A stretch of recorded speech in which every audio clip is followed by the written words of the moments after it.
मुझे बड़ी प्रसन्नता है आज हम एक बड़ी ऐतिहासिक धरती पर हैं।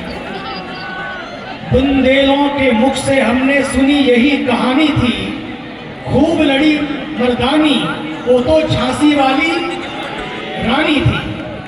अमर कर दिया इस धरती को, बुंदेलखंड को।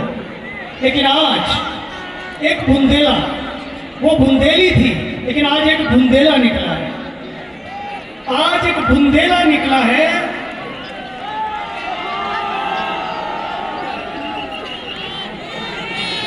खंड खंड होते हुए इस भारत को देखकर, जिसके मन में एक पीड़ा हुई और ये पीड़ा ही प्रेरणा बनी और निश्चय किया, भारत माता की, भारत माता की, बागेश्वर धाम की, हर हर। और संकल्प है, अभी अभी हम बात कर रहे थे कि बागेश्वर धाम से निकली हुई यात्रा ये ओरछा धाम तक आई। ये केवल बागेश्वर धाम की यात्रा नहीं, अब ये बागेश्वर धाम से विश्व यात्रा बनेगी, विश्व यात्रा बनेगी। यात्रा आज यहाँ पर समाप्त नहीं हो रही है। ये यात्रा का अंतिम पड़ाव नहीं है, ये अंतिम पड़ाव नहीं है यात्रा का, बल्कि ऊंच नीच, छोटे बड़े की जो लड़ाई है, जात पात की जो लड़ाई है, उसे एक अंतिम पड़ाव मिले, उसकी ये यात्रा है। इसका संदेश बड़ा साफ है, न कटेंगे, न कटेंगे, न काटेंगे, न कटेंगे, न काटेंगे, न बटेंगे, न बांटेंगे। जात पात छुआछूत को दूर करेंगे। हम एक थे, हम एक रहेंगे, क्योंकि एक हैं तो सिर्फ हैं। इसलिए क्योंकि जब जब भारत कटा है तब तब भारत बटा है, जब जब भारत कटा है तब तब भारत बटा है, जब जब भारत बटा है तब तब भारत घटा है। अफगानिस्तान हो या पाकिस्तान हो, बांग्लादेश हो या कोई अन्य, सच तो यही है। अब हमें आज की इस यात्रा से एक संकल्प लेना है कि नफरत की इन दीवारों को तोड़ना है, जाति पाति की इन दीवारों को तोड़ना है, जो जहां है उसका सम्मान करना है। जाति पाति को भगाएंगे का मतलब ये नहीं है कि इन सबको भगाना है, बल्कि जो जहां है उसका सम्मान करना है। जाति पाति को भगाएंगे का मतलब ये नहीं है कि इन सबको भगाना है, बल्कि जो छोटी छोटी दीवारें खड़ी हैं उनको तोड़ेंगे तो भारत को भव्य बनाएंगे। इसलिए मैं तो चाहता हूं ये यात्रा कुंभ से पहले एक नया कुंभ, कुंभ से पहले एक नया कुंभ इसलिए है ताकि सनातन की ध्वजा लहराती रहे। और सनातन का अर्थ ये है जो सबके लिए है, जो सर्वसमावेशी है, किसी को पीछे नहीं छोड़ता। आपने इस बच्चे को देखा, किस तरह से उस बच्चे को उन्होंने बीच में बिठाया, क्योंकि आने वाला भविष्य अगर बचाना है तो इन बच्चों को साथ लेना होगा। आने वाला भविष्य हमारे बच्चे, इन सबको साथ लेने के लिए एक ही संकल्प करना होगा कि हमें सनातन को बचाना होगा, क्योंकि सनातन बचेगा, सच मानिए ये संसार बचेगा। सनातन बचेगा तो भारत बचेगा। भारत है तो सनातन है, और सनातन है तो भारत है, क्योंकि यह समानता है, यह सद्भाव है, यह सुरक्षा है, ये मानवता है। जितनी भी बातें सेक्युलर होने की करते हैं वो तभी तक है जब तक सनातन है। देखिए जहां जहां सनातन कम हो रहा है, हिंदू कम हो रहा है। बांग्लादेश को देखिए, 22% हिंदू थे वहां पर, आज पता है कितने रह गए? 7%। अब उसको भी धीरे धीरे खत्म करने के लिए षड्यंत्र हो रहे हैं। एक पुजारी को, एक संत को जेल में डाल दिया गया, उसकी रिहाई होनी चाहिए। और देखिए जिन्होंने गन को उठाया, उन आतंकियों पर कोई कार्रवाई नहीं। लेकिन जिसने गीता को हाथ में उठाया, गीता को पढ़ाया, उस महंत को उठाकर जेल में डाल दिया गया। आप सोचिए तो सही, कितने नैरेटिव घड़े जा रहे हैं। जो रियल थे उनको तो अंदर डाला जा रहा है जेल में, जो रेडिकल थे उनको बचाया जा रहा है। क्यों किया जा रहा है? क्योंकि सनातन का ह्रास हुआ, हिंदू वहां पर कटा। क्यों? क्योंकि हिंदुओं की संख्या कम हुई। आज आपको इतना ही करना है, बस आपको हिंदू बने रहना है, सनातनी बने रहना है। जैन, सिख, बौद्ध, हिंदू सभी सब एक ही तो हैं। लेकिन एक होने का मतलब ये नहीं है हमें हिंसक होना है। एक होने का मतलब है हम उन सब के लिए खड़े होना है, सबकी सुरक्षा करना है, ताकि भारत की सुरक्षा करना है। तभी इसलिए मैंने कहा, न बटेंगे, न बांटेंगे, न कटेंगे, न काटेंगे। हम सब एक हैं और भारत को महान बनाएंगे। महाभारत नहीं है, उन्होंने उपवास करते हुए यात्रा की है। हम सबको भी एक उपवास करना है।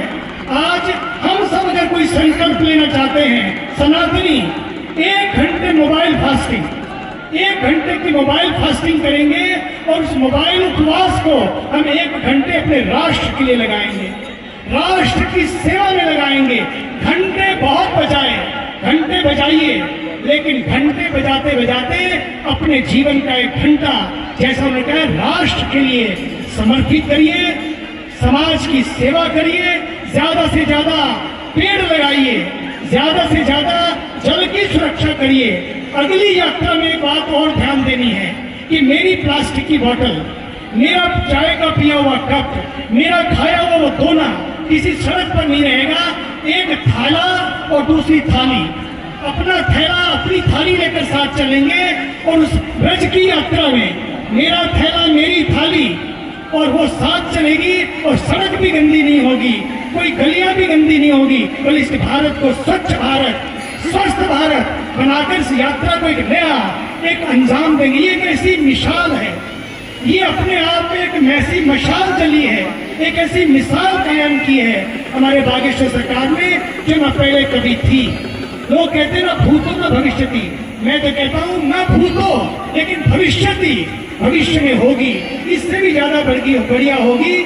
क्योंकि ये बागेश्वर से अब ये विश्व यात्रा बनने जा रही है। कुंभ में बागेश्वर से विश्व यात्रा कैसे बने? कुंभ में इसका आगाज, कुंभ में इसका संदेश सबको साथ लेकर होगा, क्योंकि यात्रा सबकी यात्रा है, सबको साथ लेने की यात्रा है। ये सनातन की यात्रा है, सर्वे भवन्तु सुखिनः की यात्रा है, वसुधैव कुटुम्बकम की यात्रा है, लोका समस्ता सुखिनः भवन्तु उसकी यात्रा है। इसे हमें भूल नहीं जाना है। इसलिए सभी लोग हाथ खड़े करके मेरे साथ संकल्प लेंगे, हाथ खड़े करेंगे, हाथ खड़े करेंगे दोनों, कि हम सब एक थे, एक हैं और एक रहेंगे, न काटेंगे। हम सब एक हैं और भारत को महान बनाएंगे। महाभारत इस देश में हुआ, लेकिन अब महाभारत की आवश्यकता नहीं है, बल्कि देश को महान भारत बनाने की आवश्यकता है। शबरी को गले लगाया भगवान श्री राम ने, लेकिन आज मैं देख रहा था ना जाने कितनी शबरियां, मैं तो देखकर दंग रह गया। ये ऐतिहासिक यात्रा जब ओरछा में राम पधारे, संभवतः उस समय हर आंख उनकी ओर टकटकी लगाकर देखती होगी। आज मैंने, क्योंकि हाथ में हाथ हम दोनों जब पकड़े चल रहे थे, मुझे लग रहा था, सभी को ये लग रहा था, कोई कम से कम, तो ये गीत है ना, होठों से छू लो तुम, पर यहाँ ऐसा नहीं था। यहाँ था आंखों से छू लो तुम, ये बात थी। मेरा जीव अमर कर दो, आंखों से छू लो तुम। हर आंख बागेश्वर सरकार की तरफ देख रही थी। हर फूल, मजे की बात है, फूल तो बरसे, लोगों ने मोबाइल को भी इसलिए बरसा कि फूल छोड़ते छोड़ते इतने भावुक हो गए कि अब मोबाइल सरक गया हाथों से, पता ही नहीं लगा। किसी ने कहा कि लोगों ने नैरेटिव बना दिए, लोगों ने कहा मोबाइल को मारा, मोबाइल को मारने के लिए मारा छोड़ा। अरे भैया, भावुक कितने हो गए, कब फूल हाथ से गए, कब मोबाइल हाथ से गया और कब दिल खिसक कर उनके चरणों में चला गया, ये लोगों ने देखा है यहाँ पर। और अगर मोबाइल को फेंकना ही है तो मैं तो कहूँगा आज संकल्प करिए। उन्होंने अभी तक कुछ खाया नहीं है, उन्होंने उपवास करते हुए यात्रा की है। हम सबको भी एक उपवास करना है। आज हम सब अगर कोई संकल्प लेना चाहते हैं सनातनी, 1 घंटे मोबाइल फास्टिंग, 1 घंटे की मोबाइल फास्टिंग करेंगे और उस मोबाइल उपवास को हम 1 घंटे अपने राष्ट्र के लिए लगाएंगे, राष्ट्र की सेवा में लगाएंगे। घंटे बहुत बजाए, घंटे बजाइए, लेकिन घंटे बजाते बजाते अपने जीवन का 1 घंटा, जैसा उन्होंने कहा, राष्ट्र के लिए समर्पित करिए, समाज की सेवा करिए, ज्यादा से ज्यादा पेड़ लगाइए, ज्यादा से ज्यादा जल की सुरक्षा करिए। अगली यात्रा में एक बात और ध्यान देनी है कि मेरी प्लास्टिक की बोतल, मेरा चाय का पिया हुआ कप, मेरा खाया हुआ वो दोना किसी सड़क पर नहीं रहेगा। एक थैला और दूसरी थाली, अपना थैला अपनी थाली लेकर साथ चलेंगे और उस ब्रज की यात्रा में मेरा थैला मेरी थाली और वो साथ चलेगी और सड़क भी गंदी नहीं होगी, कोई गलियां भी गंदी नहीं होगी, बल्कि इस भारत को स्वच्छ भारत, स्वस्थ भारत बनाकर इस यात्रा को एक नया एक अंजाम देंगे। ये एक ऐसी मिसाल है, ये अपने आप में एक ऐसी मशाल चली है, एक ऐसी मिसाल कायम की है हमारे